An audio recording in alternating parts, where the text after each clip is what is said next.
The place for Celtics news, the place for Celtics opinion, the place for Celtics talk. It's Cattles on Causeway.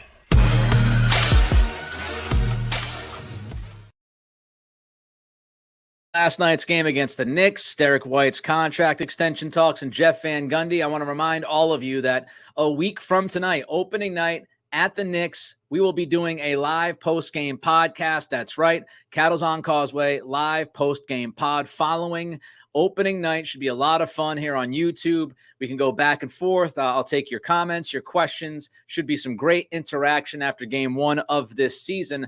And I'm going to try to slide in another podcast before that, really giving a season preview, maybe some concerns I might have, some of the things that I feel bullish about. So keep an eye out for both of those things. And don't forget, right here, next Wednesday night, live post-game pod, Cattles on Causeway. Okay, last night's game.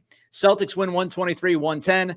They obviously start with the Holiday, White, Brown, Tatum, Porzingis lineup. I love it. This is the starting five that we should see. I'm a big fan of starting Holiday and White in the backcourt. Your defense is going to be perimeter-oriented, and I think you start your game out and finish the game with your best perimeter defenders.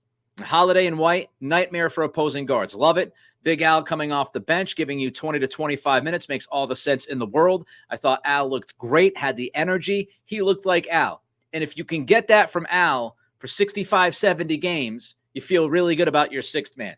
But what really jumped out at me last night was Jayson Tatum. We all know Tatum is an incredibly talented guy.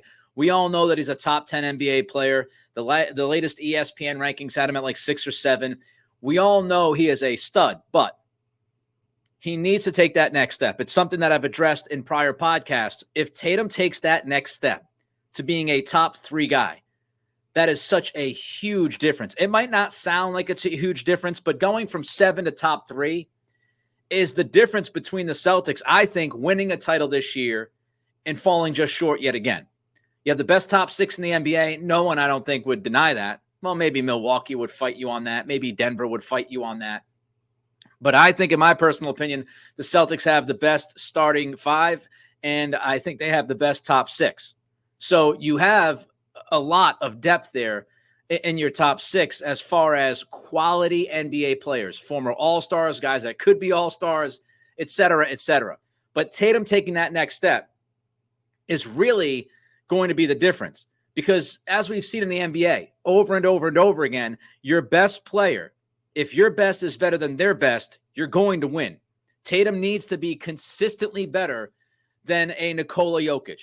He needs to be consistently better than Giannis, consistently better than those top 3 or 4 guys in a series. If he is that, then the Celtics have a chance to win the title. If healthy, they should win the title. So Tatum last night, I thought, showed signs of taking that next step.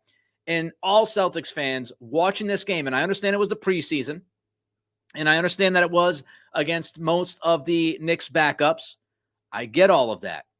But still, what we saw from Tatum, if he could translate that into the regular season, just mentality and approach offensively, if he can do that, we're talking about top 3 MVP candidate Jayson Tatum this year.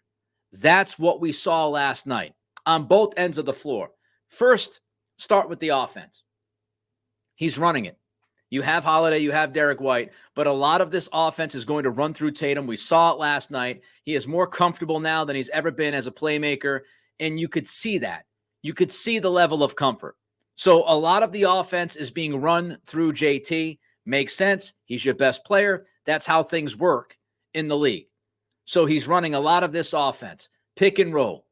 We saw the pick and roll with Kristaps Porzingis, being able to dump it off to Porzingis, who hits the mid-range pull-up jump shot. So you have the creativity as a ball handler from Tatum, the ability to run pick and roll, the ability to run your offense. We saw it throughout the night last night. How about pull-up threes? I mentioned this going back a pod or two ago, that Tatum, when you look at his three-point percentages, what really, really has hampered him, especially last year, the pull-up jump shot, the pull-up 3. Last year, pull-up 3, he was horrendous. Awful. He shot under 30% pull-up 3s. And we saw last night, he knocked down a couple of pull-up threes. If Tatum can knock down pull-up threes at 35%, we're talking about a completely different, indefensible offensive player. And Tatum knocked down a couple of pull-up threes last night, looked very comfortable in taking those. Catch and shoot threes, knocked a couple of those down, looked just fine doing that. The other development, if you asked me, Nick, what do we need to see from Tatum offensively for him to take that next step? I would say development in ball handling and being able to run the offense. And we saw some of that. I would also say pull up threes, shoot better, pull up threes. The other piece, the other ingredient to Tatum truly being unstoppable is if he touches the post a little bit more. And we've seen it. That added bulk. Tatum is more comfortable so far this preseason in bullying guys into the paint, back against the basket, in the restricted area, and finishing. He did it a number of times last night. And he doesn't have to necessarily do that against 4s and 5s. I love the idea, which we saw last night, of Tatum taking advantage of mismatches in the post, gets in the post, whether it's the post down right near the bucket or it's the mid post, doesn't matter to me. Mid post, he's good. We saw it Philadelphia 76ers last year, postseason game 7. No issue with the mid-post touches. We saw it multiple times last night. Tatum either getting a pass from a teammate or a number of times with the basketball in his hands, again, running offense, initiating the offense and putting himself into the post to take advantage of mismatches. And his ability to finish is even better now than it has been because, again, that bulk. He could finish through contact.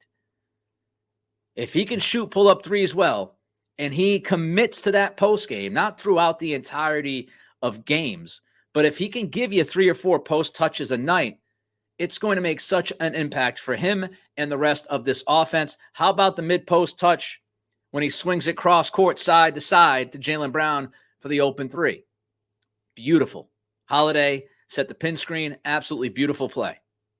So if it's not creating buckets for himself, it's creating buckets for others because guys are going to double him down in the post. He will find his teammate and things happen from there. So the post touches, the post confidence from Tatum, and the pull-up threes made me excited. Also thought he was really good on the glass. Also thought that he was engaged defensively throughout this game. Had a block off of help down low, which was nice to see. He had a steal off of a press, which was nice to see. And he was embracing what he has said that he is going to embrace during this offseason. He has said that he wants to step up defensively. He and JB have said that last night in a preseason game. You saw an engaged Jayson Tatum on that end of the floor. Cannot speak highly enough of what we saw last night from Tatum. And if that's the kind of Tatum, and it's not just making shots, again, it's the intention, it's the approach. If that's the Tatum that we see this year, the NBA better watch out. The NBA also better watch out for Kristaps Porzingis because my man is going to eat. He is going to eat with this team. My freaking goodness. Wide open 3 after wide open 3. Porzingis has never had looks like this. He's never had consistent wide open looks. And he's got, as we've seen, unlimited range for a guy his size. Wide open threes, knocking him down. Pick and roll, pull up jump shot I mentioned earlier, working with Tatum. Beautiful. Not many guys can do that, especially guys that are 7'3", 7'4". That play is almost impossible to defend. It's crazy, that skill level. You got a 6'9", 6'10" guy running pick and roll with a 7'3" guy, and the 7'3" guy pulls up from mid-range and knocks it down like it's no big deal, like he's a 6'4" shooting guard. That is bananas. So PNR pull-ups. How about the rim runs? We saw it late in his stint last night. Peyton Pritchard, who has taken a step. Peyton's looked great all preseason long. Coming off of that extension, he secured the bag. He's playing like a guy that secured the bag. He's very confident. He's always been confident, but he's even more confident, and his game has grown. And one of the aspects of his game growing is what you saw last night. Pritchard gets into the paint. He's thinking rim run, sees Porzingis, throws it up, alley-oop, finish for KP. So you've got the pick and roll. You've got the pick and pop. You've got the mid-range game. You've got the rim running. You've got the unlimited range. Put it all together, and my word, he is a handful. Preseason for Porzingis, shooting 60% from the floor, 61.5% from three. He's making almost 3 threes a game in the preseason. There is no reason to look at how this offense runs in Porzingis' skill set. There's no reason to look at those two things and not believe that he's capable of knocking 37, 38% of his threes down and giving you the offense, in case you need it, giving you that kind of offensive boost if Tatum and or Brown are having an off night. I mean, he is a wonderful fit within the fabric of this team and what they like to run. I also thought he showed you the defensive length and how that can help. So I thought Porzingis, again, was good, and he is going to eat. They played 5 out, right? When you start Holiday, White, Brown, Tatum, Porzingis, a lot of times you're going to see 5 out. You'll see Tatum in the post. You'll see Porzingis in the post. Sometimes you'll see Jaylen Brown in the post. Shoot, even sometimes you'll see Drew Holiday in the post, which we have discussed on this pod before. But really, when you have those 5 guys out there, you're going to see a lot of what you saw last night, which is 5 out, nobody in. Everybody around the three-point line to at least initiate and start the offense. In the 5 out, you saw the ball movement. There were so many great looks from three through the first quarter and a half or so of this game. So many great wide open looks. I wasn't upset with the amount of threes that the Celtics took in the first half because like 90% of them were wide ass open. No issue with that.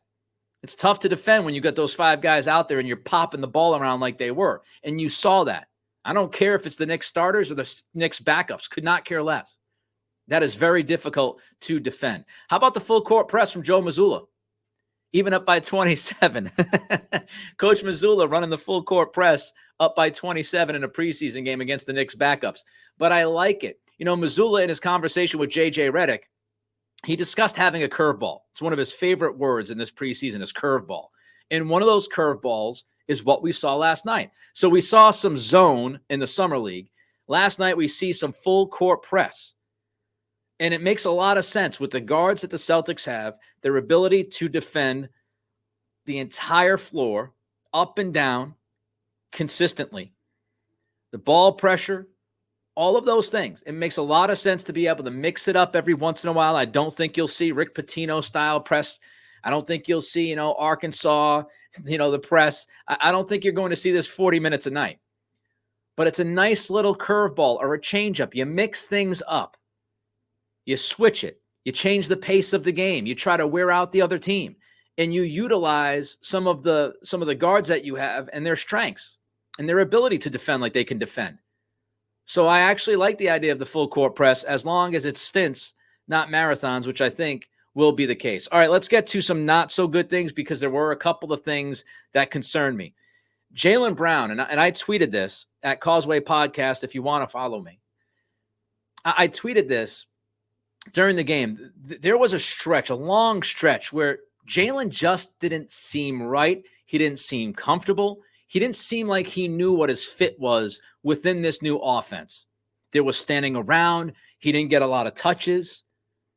He was almost non-existent. He did not look comfortable for a long stretch. And as soon as I tweeted that, Celtics came out of a timeout and they got Brown the basketball like 3 or 4 straight possessions and he scored 2 or 3 buckets. Boom, boom, boom. But it made me think they might have to make a concerted effort to take care of Brown within this offense, to make sure he gets touches so they don't lose him, so he doesn't space out from time to time. The best way to keep him engaged defensively is to make sure he gets some touches offensively. And it just seems like he's still trying to feel his way around, which is understandable. So is Drew Holiday. Holiday had a couple of sloppy turnovers last night in back-to-back possessions. Jaylen's still trying to figure it out. And my concern is if Jaylen is not touching the basketball consistently, if JB doesn't feel like he is an integral part of this offense at times, then we know what JB is going to do. He's been here long enough. He's going to press.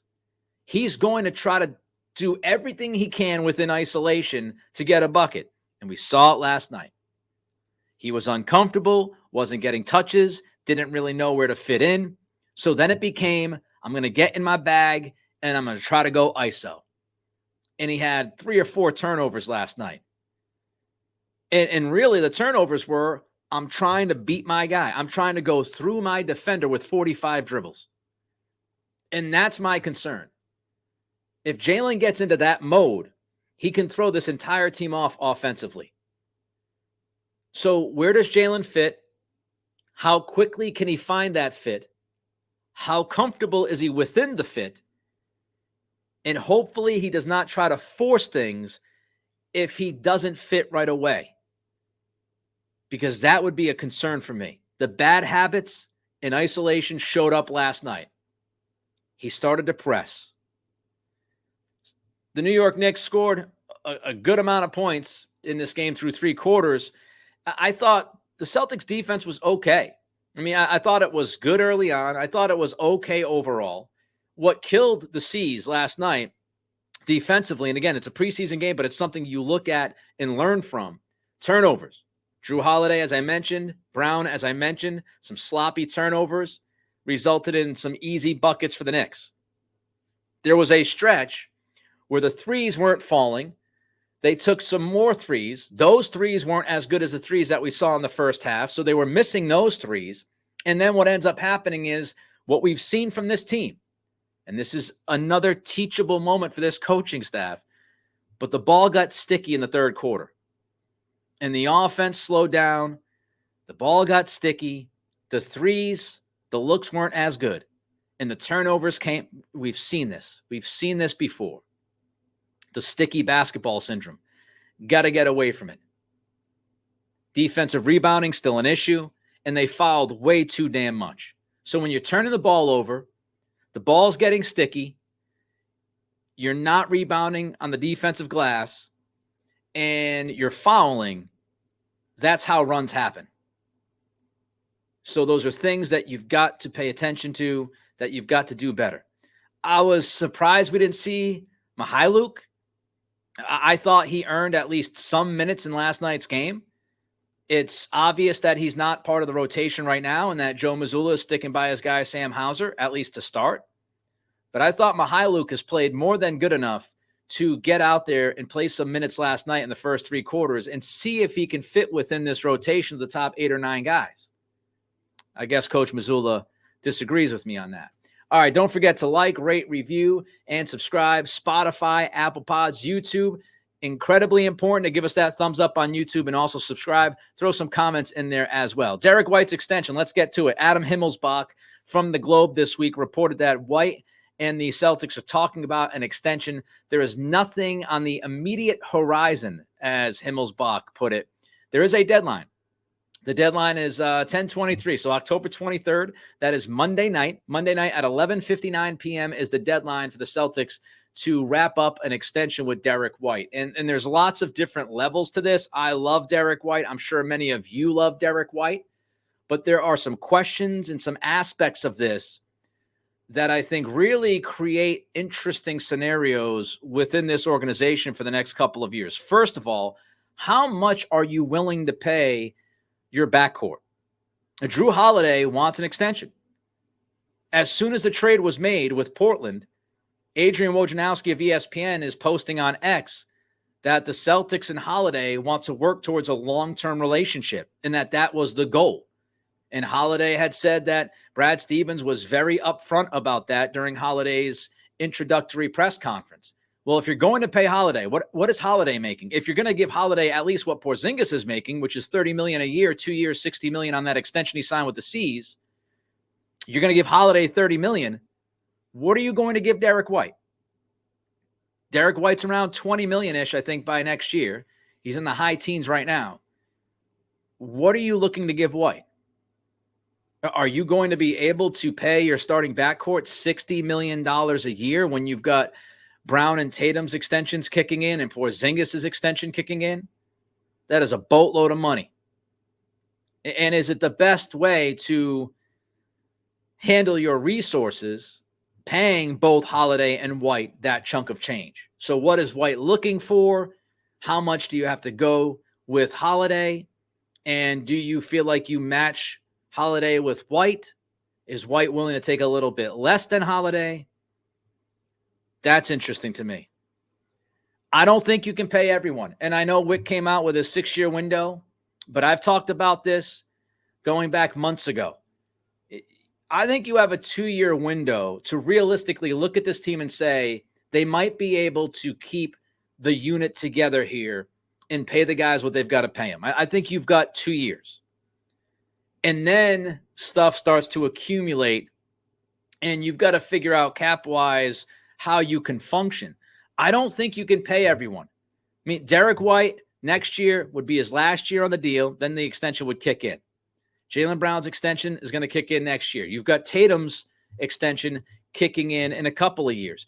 You have Porzingis' extension kicking in next year. I mean, you start to look at this, and if you're going to pay White, you're going to be ending up paying Jaylen Brown on that extension, right? You'll be paying Tatum's first year of his extension. You'll be paying Holiday's extension. You'll be paying Porzingis' second year on his extension. That's a lot of money. And I know, again, Wick said 6-year plan, all that stuff, and I know he's willing to pay, but that's a lot of money. That's Warriors money, if not more. And we got to remember with the Warriors, the Celtics, they don't own their arena. And they also cannot ask the kind of money that Golden State asks out in San Francisco. It's not going to happen. I've been in that building out there in San Francisco. It's beautiful. It's pricey. And the Celtics don't own the TD Garden, which is a really difficult set of circumstances for them. So that's a part of the problem here. I don't think you can go as high as the Warriors have gone with their payroll and all that stuff. And the same thing with the Clippers. They're building their new arena. So a lot of decisions are going to have to be made if you're paying everybody. If you're going to hand out extensions like they're cupcakes, you at some point have to make some cuts and some moves. Someone or some two will have to go here within 2 or 3 years. I just don't find it feasible. I don't find it feasible. I also wonder, maybe Stevens, maybe he just wants as many options as possible. And so he's going to sign the top 6 guys. I mean, Al's up after next year. His deal's over with. Not that he's making a lot of money, not compared to these other guys. It's like a 2-year, $20 million deal that he signed during the season a year ago. But Stevens could just be looking at this saying, hey, look, we've got our top 6. We know we have our top 6 for the next year or two. I want to sign these guys to make sure that they're secure, but also that we are secure. That way, I'll have options to move 1 or 2 of these contracts and bring in depth. You could trade a Drew Holiday in 2 years and bring back 2 or 3 pieces. So I think that's what Stevens is putting together here. The puzzle he's putting together is to have as many options that are contracted to the club that he can move. That way he can tweak things. If Jaylen doesn't end up working out within the fabric of this team, then you move maybe Jaylen. If Porzingis is not the guy that you want him to be in a year or two, that you get the point. The guy that's not moving is Jayson Tatum. I do not believe Jayson Tatum is going anywhere. But the other 4 guys in that starting lineup last night could certainly be moved eventually. Again, not until a couple of years down the road, but when you start to get to that final year of Porzingis' deal, of that extension, you start to look at it. So just to keep that in mind, I think spending money is great. Wick will spend the money, but everybody has a point where they have to say enough is enough. I don't know where that point is with Wick. I don't think you can pay all 5 guys through the entirety of those contracts that they'd be looking at. All right, let's finish things up with Jeff Van Gundy today. My guy B-Rob, Brian Robb, friend of mine, does great work for Mass Live. He reported this week, he broke the news that Jeff Van Gundy signed with the Celtics as a senior consultant. And he's going to be looking over the entire operation. He's going to be working in Boston and in Maine, more of a front office gig than a coaching gig. So that's the first thing we have to remember here. This is more of a front office position than a coaching position. Is that because that's what Jeff Van Gundy wanted? I don't know. But Van Gundy is going to be helping Stevens more than he is going to be likely helping Joe Mazzulla on a day-to-day basis. And the thing I love about this is all in on the floor, all in moves by Stevens. And this is all in as far as coaching staff and front office staff. Bring all the brain power in that you can. Sam Cassell, come on in. Work with Tatum. Charles Lee, come on in. Jeff Van Gundy, come on in. If you got the money to spend on the staff, then put as much brain power in the room as you possibly can. That doesn't hurt, folks. More brain power, the better. So I love this all-in mentality from ownership to Stevens to the staff to the players.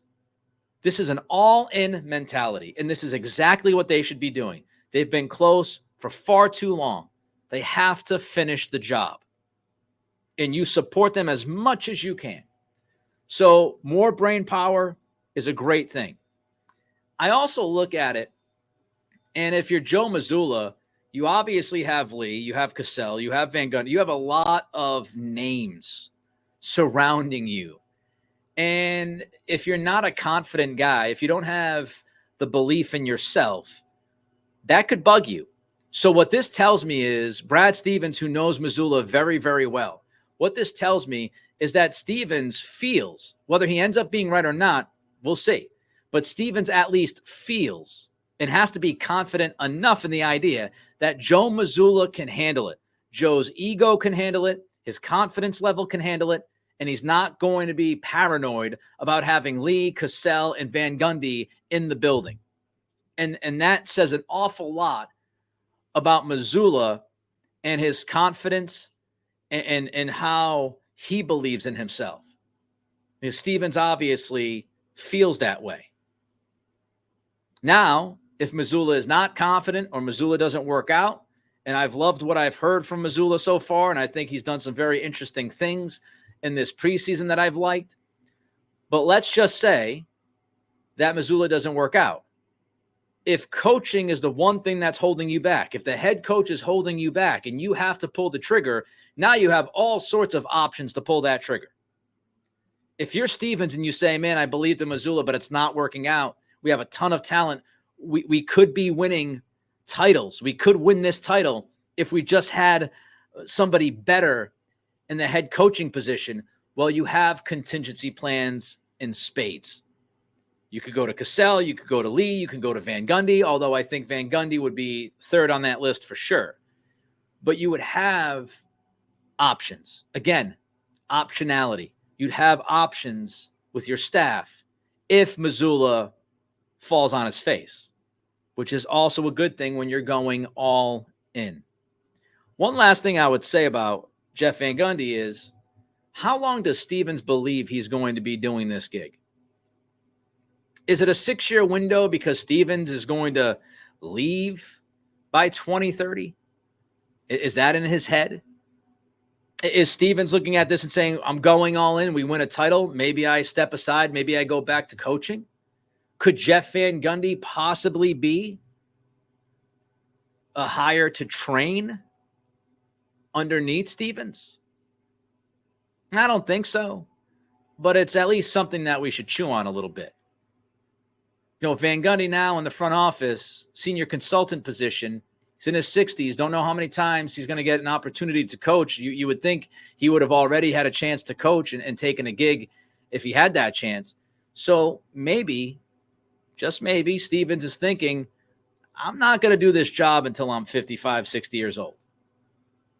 Or maybe Van Gundy just understands that he's not going to get a coaching job, wants to work in a different kind of position, and Stevens offered him that opportunity. All of it is pretty compelling stuff.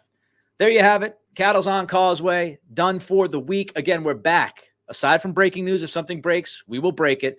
But we'll be back next Wednesday night, live post-game podcast following the opener right here on YouTube. Don't want to miss that. And we'll try to slide in another pod before then to look at this season, preview some things that concern us, things we're bullish on. Until next time, it's Cattles on Causeway.